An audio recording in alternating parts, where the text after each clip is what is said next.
How's it going, everybody? I'm Lewis and we've got a new update from the old school RuneScape team. This is Zoom and the herb sack. Now before we go into this, I am already pissed off at this update. Zoom has never seen any sight of a poll, and I would say it's quite a substantial feature in the game. Meaning that both this week and last week we've seen quite a few substantial features get into the game without being polled.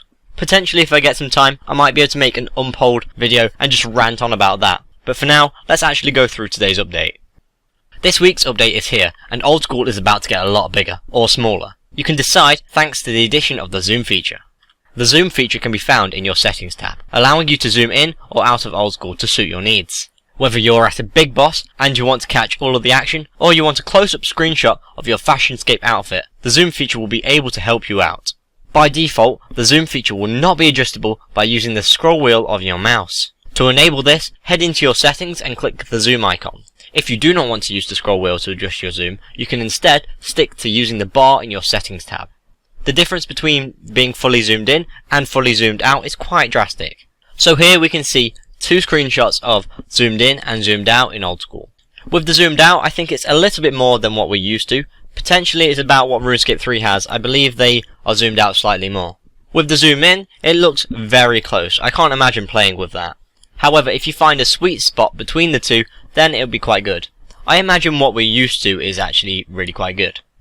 If at any point you want to return to the familiar default amount of zoom, you can right click the zoom icon found in your settings tab and select Restore Default Zoom. Moving on, we've got the herb sack. The herb sack is now available from the Slayer Masters for a cost of 750 Slayer points. The herb sack allows you to store up to 30 of each of the really common herbs found in Gelinor. These range all the way from Guam to Torstol. Never again will you be able to live through the pain of leaving a grimy herb on the ground to disappear. With space for up to 420 grimy herbs, the herb sack will be a must-have for Slayers. Moving on, we've got the XP tracker tweaks. They made some small tweaks to the XP tracker based on feedback from the community. It's now possible to hide the counter bar.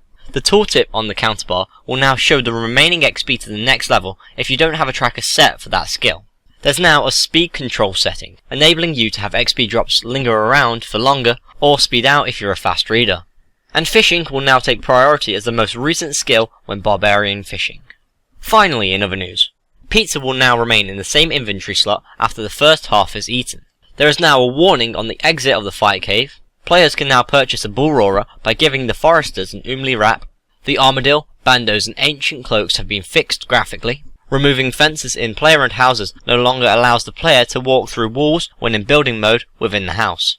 Picking up a pet cat in the player-owned house menagerie no longer completes the task. Pick up your pet rock from your player-owned house menagerie. Mauritania legs 1 and 2 now teleport to the correct location. Some small chat issues have been fixed when obtaining trading sticks in Tybwire One-Eye Cleanup. And the Tuztok Jad Slayer task will now be clearer if you leave a fight cave run in any way, to prevent players from potentially having an infinite Slayer task. So apart from the unpleasantness that I mentioned at the start of the video, I quite liked this week's update. The herb sack I didn't realise could only store grimy herbs, which I think is quite a nice little feature. Personally, I'm going to be saving up my Slayer points and trying to get that bad boy because it's going to be really useful. We've also had some small XP tracker tweaks which will improve the ease of use of the XP tracker, and a lot of the other news has been quite good in fixing bugs and implementing things we've already voted on. What do you think about this week's update and the unpolled content? Let me know in the comments below. If you want to discuss this update, please go on the forums, or once again, in my comments below. If you want to watch the latest old school RuneScape developer blog, please click here for Sailing Part 2. And if you want to watch the latest old school RuneScape news post, please click here for the tournament on the 15th and 16th of August. If you've enjoyed this video, please like and share, and if you want to keep up to date with the old school RuneScape updates, devlogs and polls, please subscribe. I've been Lewis, thanks for watching, goodbye.